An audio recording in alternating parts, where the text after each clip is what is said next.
It was my dream to write about Muhammad Ali. That's what I went into sports writing for. He was my hero as a kid. You would see him like standing up to his opponents, standing up to the government when the war was wrong. Not only that, you'd see him being interviewed, and he'd be out on the street after getting death threats, and he'd look into the camera and tell people exactly where he was standing. He stood for a great many things to me, courage being at the top. That was what I wanted to do when I grew up. I wanted to be able to spend time with Muhammad Ali, and then so many years passed, the 60th anniversary of Esquire is coming up, and I get a call, hey Cal, you wanna go spend time with Ali? Very few people get a chance to meet their heroes, and even better than that, their heroes are better than you even thought. At this point, he's got Parkinson's disease. You don't know how he's doing.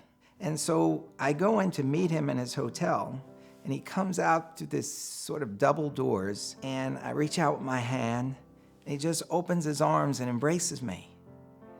And so we sit down, and I say, champ, I just want to ask you about all the wisdom you learned in your life. He doesn't say anything, and his right arm starts shaking. And I'm like, what's going on here? And I'm just trying to loosen him up, but his arm is like starting to shake radically, and his breaths are getting deeper and deeper, and he's now leaning over, and I'm thinking, oh my God, what's happening? Should I call his wife? And now he's going lower and lower and shaking, and I'm saying, champ, are you all right? Are you all right? He looks up at me with a smile and says, scared you, huh?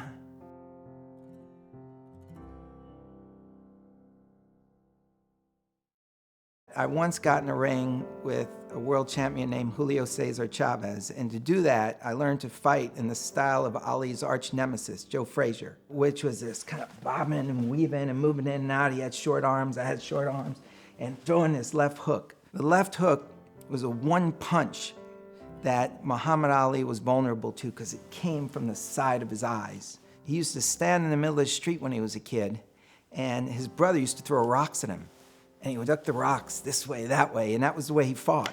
But the left hook was the one punch that could get him, and Joe Frazier had the left hook. Ali, he didn't really want to work out.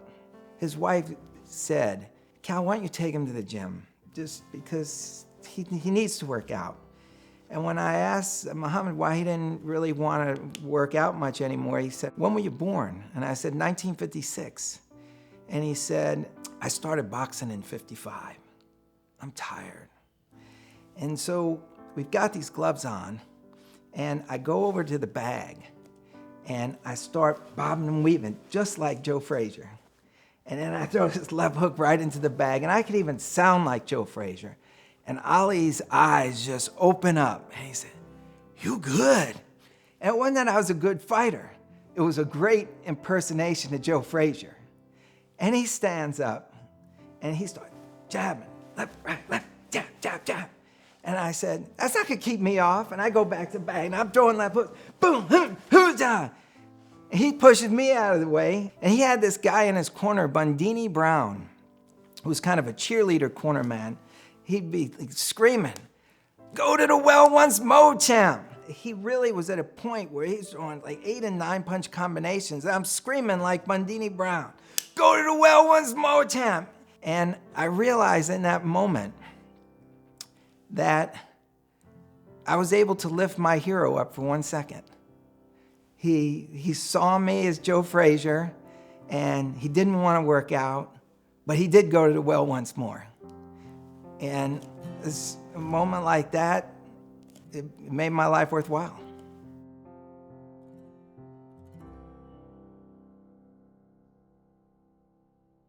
When Muhammad Ali fought Joe Frazier on March the 8th, 1971, it was the biggest sporting event of all time. And the whole nation was cleaved in half because you had Muhammad Ali representing those who were against the Vietnam War, and you had Joe Frazier, who basically was just a hard-working guy and who represented hardworking men all over the place. Ali had the quick hands. Frazier had the thunderous left hook. It literally was like lightning versus thunder. The whole country was able to just funnel in on this one square in the middle of Madison Square Garden. And the juice around this event was something I've never really felt since. I don't know why boxing lost that, but it may be that after Muhammad Ali and Joe Frazier and George Foreman, you're just never gonna see that again. You're just never gonna see Muhammad Ali again. It can never be as good. It can never be as big.